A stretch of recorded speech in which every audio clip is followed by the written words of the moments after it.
Hi, and welcome to PlanStrongerTV. I'm your host, David Holland. On today's program, we're going to talk about women and money. It's your finances, ladies. We need to talk about it. On the show, I'm going to have Kerry Carbonaro, a certified financial planner, the money queen. Stay right there. We'll be right back.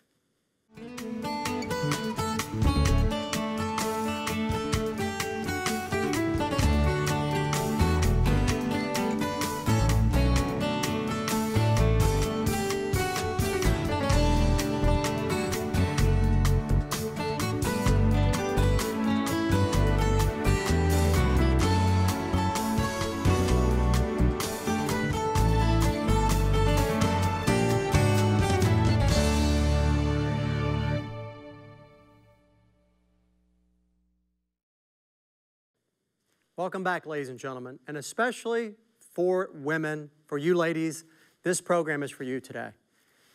Your knowledge and involvement in your finances is critical. That's my message today. It's critical, and here is why. 70% of the time, a man is married when he dies. 70% of the time, a woman is alone on her own, either a widow or single otherwise, when she dies. That's a sobering concept to wrap your mind around. So you need to know, obviously, about your finances if you're on your own already. And that's a very important thing. But if you are married or in a financial relationship, you need to know what's going on with the finances. If you are not involved with the finances and you're in the dark, it's going to be difficult down the road, potentially. And if you're working with, or your spouse is working with, a financial advisor or planner, and you are not involved, you don't go to those meetings, you don't know where the money's invested, this could be a problem down the road. And I've seen people really be in a state of shock. I think that's the best word. Really surprised by what they have and what they need to do and what they need to figure out and the decisions they need to make when they haven't been involved. But when they've been involved, they already know the plan. They already know how things are going to work during the rest of their years. The financial plan, hopefully, has already considered they're potentially surviving their spouse. So if you're not involved, please get involved. And we're going to talk more about this and some of the different things that affect women at different stages of their life. So important for you to know your finances as well as you can. All right, we're going to get into it. Stick around.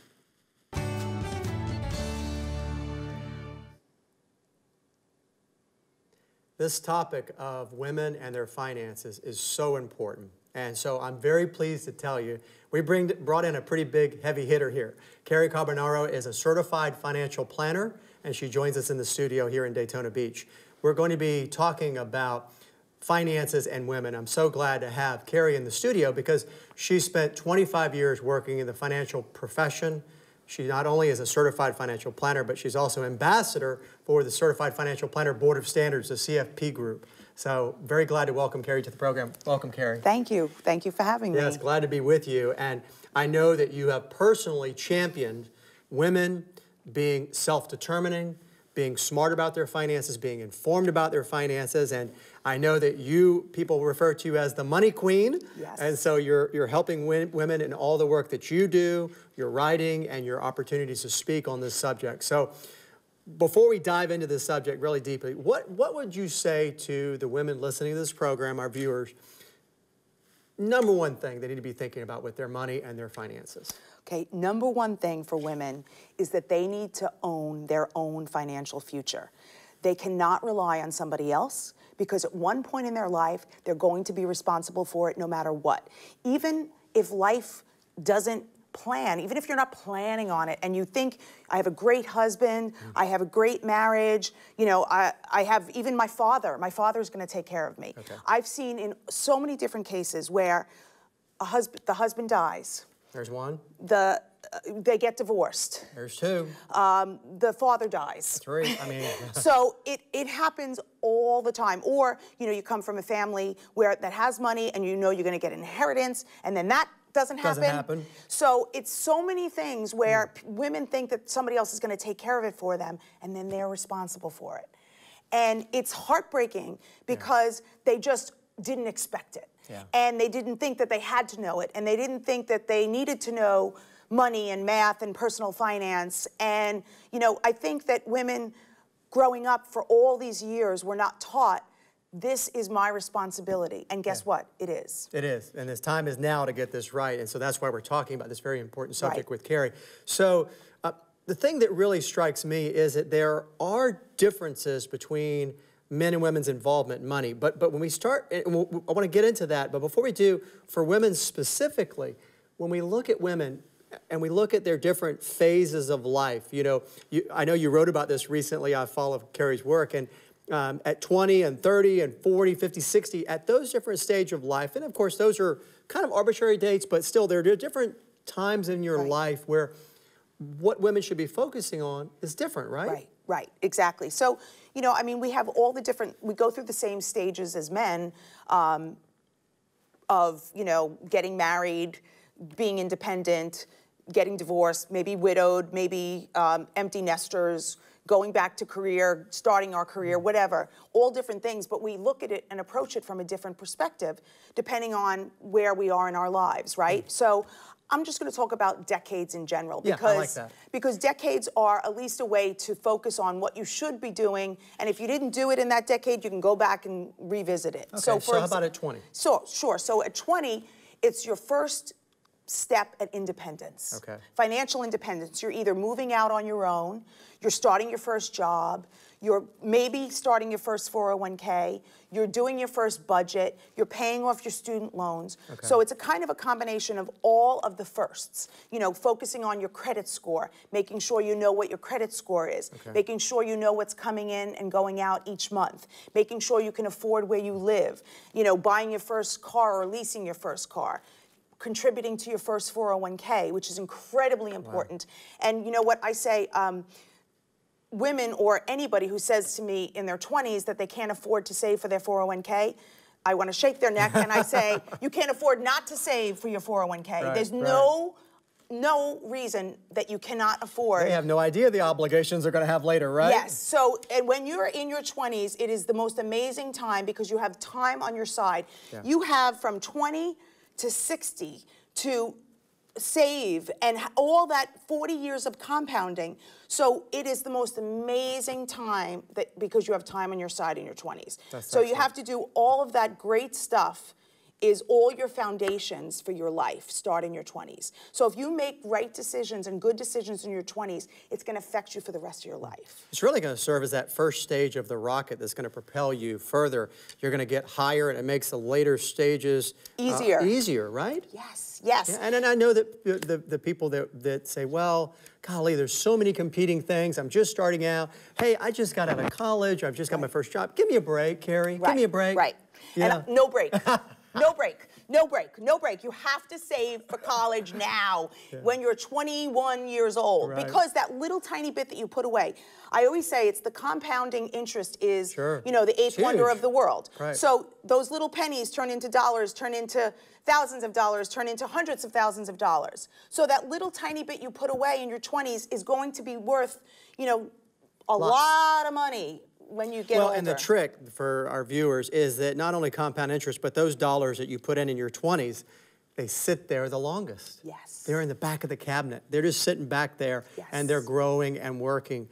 And so, okay, so there's a lot there. And if you need to rewind and listen to all that again, do. But there's a lot there that Cary unpacked for us in your 20s. Now, how about when we get into the 30s? Sure. So I think the most important thing in your 30s is to not overpay for your housing, because your housing is pretty much your biggest cost. You're going to now carry that, too, for a long time. So it's going to, potentially 15 or 30 years. Most people do 30. So it's going to be with you for a long time. And, you know, in Florida, we saw the financial crisis devastate people here because they overspent and houses went down by 40%. So we've seen that in our lifetime. I have a very conservative rule. And I tell people that they should do 28-36, which means you take your gross income divided by 12.28. And that is the maximum that you should spend for principal, interest, taxes, and insurance. Okay. If you stay to that very conservative model, you will never get into trouble with a house. Imagine that. Don't spend more than you should on your house. And that's a big expense. Yeah. People fall in love with the house. They're like, I love it. I want to get it. And you say, no. Yeah, be no. prudent. Gotta No, be prudent. absolutely. I mean, as long as it meets your numbers and you can do my little calculation and you're okay, then I say go for it. If it doesn't, you're going to get in trouble. How about those that say, well, look, Carrie, it's an investment? No, because your primary home is a primary use asset. It is not an investment asset. Investments don't cost you money. A house costs you money. Good point. Right? Good point. All right, so 20 and 30, now we get to 40. 40. So 40s are interesting because depends where you are. Yes, it's very transitional. And it depends where you are in your life. You could be at 40 having a child for the first time, True. Or you could be an empty nester, or you could be going back to school, or you could be going back to a new career. You could be a grandparent. Exactly. It's such a transitional phase. So I think it's very important in your 40s to figure out planning-wise. If you have not ever sat with a financial planner and figured when am I going to retire, 40s is a very good time to do it because you're in a transition and there's a lot going on. Also, a lot of women get divorced in their 40s. Yeah, and there's also an opportunity, though. We talked about that rocket of the 20s being setting the movement up, but there's also an opportunity in your 40s to do a course correction. Yes, yes. So 40s is a really, you know, it's sort of your midlife, really. Yeah. And so there's a lot that you can do. If you haven't done things right in your 20s and 30s, you can fix it 40s to 60s. But if you've done things right, you also want to know that too. Am I on track? Do you need to boost your savings rate? Right, exactly. Are you okay? I mean, I don't think I've told many people, hey, you're saving too much. Exactly. You know, but just to make sure they're on track. And you know, the other thing is you go through these different phases, and I know you speak to this a lot, Carrie, is your financial product or investment or insurance needs will change. Absolutely. Each step of the way. What you need insurance-wise at 20 is going to be different than what you need, say, at 40 or later. Absolutely. So all of these things are shifting and changing as you Right. go through these different milestones. Right, and your goals change too. You know, your life goals may change. You know, what you wanted at 20 may not be what you want at 40. You might know a little more. Exactly, hopefully. All right, so we've got to 40, now 50. So 50, interesting, you're coming into your peak earning years. So you should, and also you can do catch-up contributions. Yes, that's a good thing. Yeah, catch-up contributions on your retirement accounts, you should absolutely take advantage of at 50. Another milestone at 50 is it's a good time to get long-term care insurance. Yes. I was hoping you'd say that. Yes, it's a great time because that's when you start to get a bigger deduction, and it's like, I feel like it's the sweet spot for the cost versus, you know, when you get into 60s, it's too expensive. 40s, you don't get as much of a tax deduction. So it's really a nice spot to Well, and if you're going to pay for a policy where you're going to not pay it for the rest of your life, you might pay a 10 or 15-year period of paying for the policy where it's all done. You've got from 50 to, say, 60 or 65 to pay it while you're working and get that deduction, and then also be already done so that when you get into 65 or your retirement, you've already got that paid for. Exactly, exactly. And you know, healthcare costs are a major component of people's financial plans today. Huge. So, I mean, now what they're saying is next to the mortgage, the healthcare cost is almost as much or equal. Wow. So it's getting crazy. But you have to fund your own long-term care as well as, you know, have extra money for medical. Absolutely. So another thing that happens in your 50s is, depending on the age of your parents, you now have to figure out, what are we going to do with my parents? Sandwich. Yes. Yeah. So your parents are maybe 70s, 80s, depending on when they had you, and now are they going to need care? Where are they going to live? Are they going to be in a continuing care retirement community? Do they have long-term care? Do they not? Are they going to move in with you? All of those questions. Well, I know the statistic, Carrie, that a large percentage of daughters end up taking care of mom and dad. Yes. So that's another reality that as you're thinking about your stage of life and what you need to be doing at that point, that's going to be a factor. Yes, absolutely it is. It might affect your earning ability, so you want to be thinking ahead for that. Okay, so we get to 60. Okay, so 60, hopefully, if you've done everything right from 20s to here, you can now, it's called the smooth 60s, where you get to enjoy, plan for retirement, get yourself on a retirement budget, and start to, you know, really wind down work and really do what your passion is. You know, unless you love what you do, like We do, Yeah, and sure. we may never retire. No, not planning on it. I like the idea of just coming in the office and causing a little bit of trouble and stirring things up a little bit. But I love that because the smooth retirement, that's a good way to look at it, that you've built up to this point. Now, once we look at all of this, and I want to circle back around now to, we've talked about these things for women. They're also applicable for men. But when you get out there, especially at the older ages, there are some differences for women, correct? Yes. So we have a lot of strikes against us, and it's just unfortunate, but it's the truth. So one thing is that women live longer. They do. We live so much longer than men, so which means, let's say we retire at 60 and we live to 100, that's 40 years.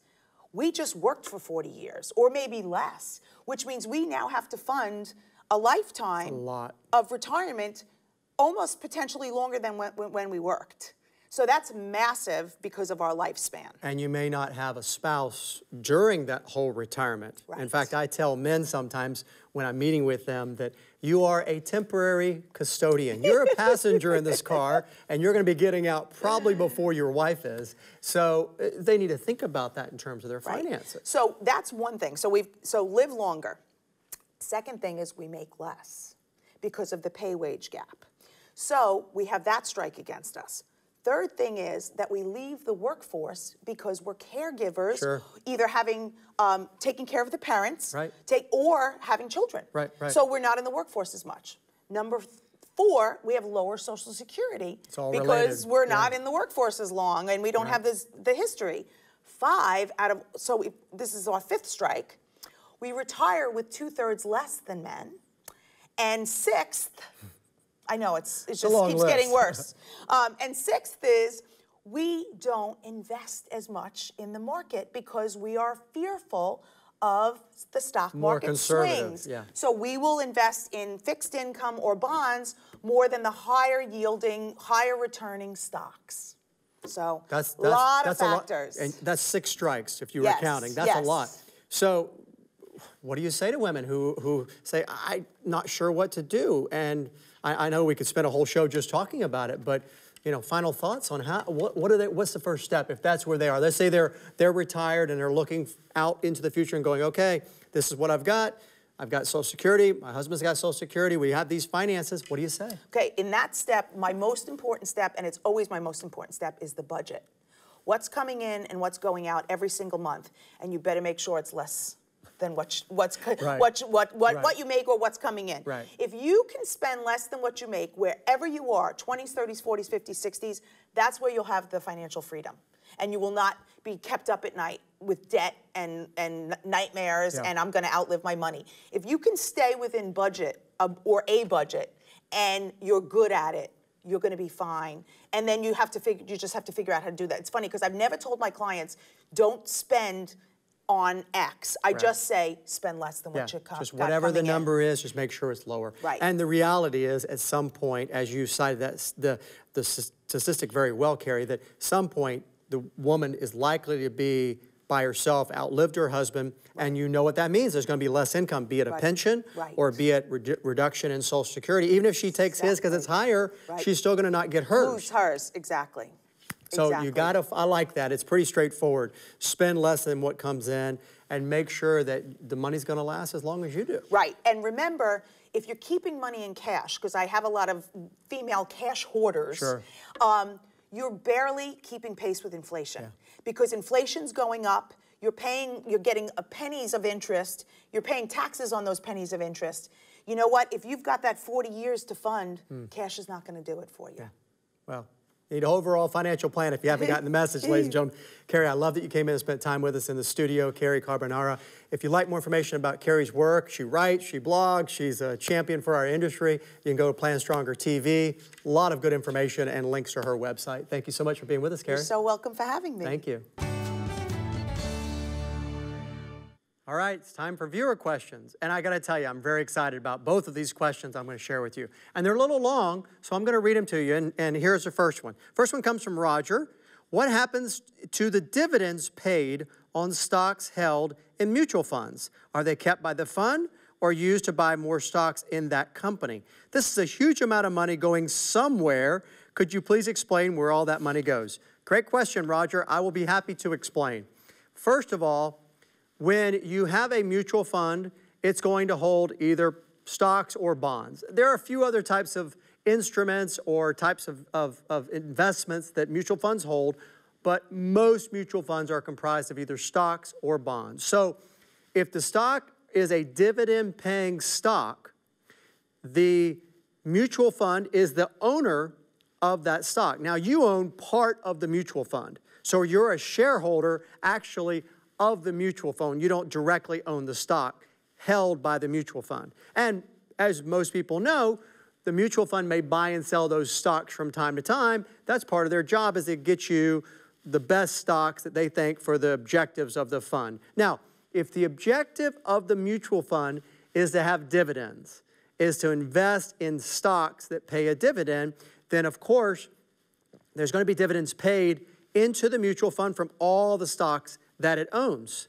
Now, when that money comes in there, it either is used to buy more stocks, so that's kind of like a dividend reinvestment, or it might be paid out to the shareholder, that's you, paid out to you in the form of a dividend in effect, or a distribution from the mutual fund. The same is true for bonds, it's just involving interest. So it's a good question to say, well, how does that work? Where's the money going? So if you are seeing with your mutual funds that these are dividend-paying mutual funds, but you're not getting any money or you don't see the money being reinvested, number one, I would ask your advisor more about it and have them explain to you how that's being done. Is it being reinvested? Are you buying more shares, or is there something else going on? The other thing is, are there other expenses or things that may be eating up those dividends? I think that's part of your question. Well, that's where you need to know what the cost of the funds are. Okay, what's the turnover ratio of the fund? That's how much buying and selling the fund does. The more it buys and sells, there are transaction costs that typically go up with more activity. And there's also the cost of the mutual fund itself. The average mutual fund, according to Lipper, is about 1.5% per year. What are you paying for your mutual fund? Do you know? You need to. Whether you're working with an advisor or not, the advisor should tell you, but if you're doing it on your own, you need to know what those fees are, because they might be higher than you think they are. And no load doesn't mean free, okay? I've seen some no-load funds cost more than what people expect. I've seen some cost more than 2%.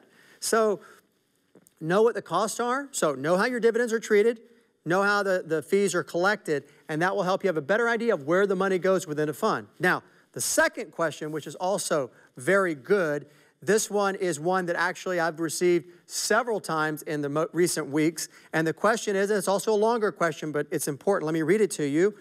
Since I'm worried about retirement and I am concerned about the market and its volatility, should I come completely out of the market?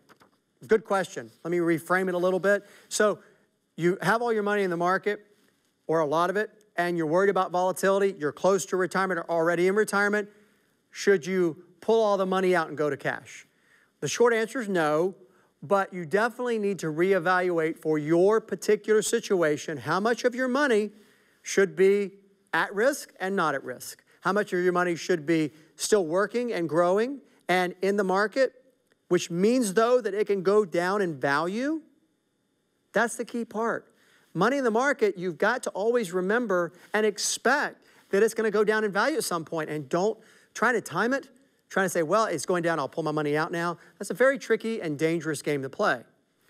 So you first really need to figure out how much should be in the market, how much should not be.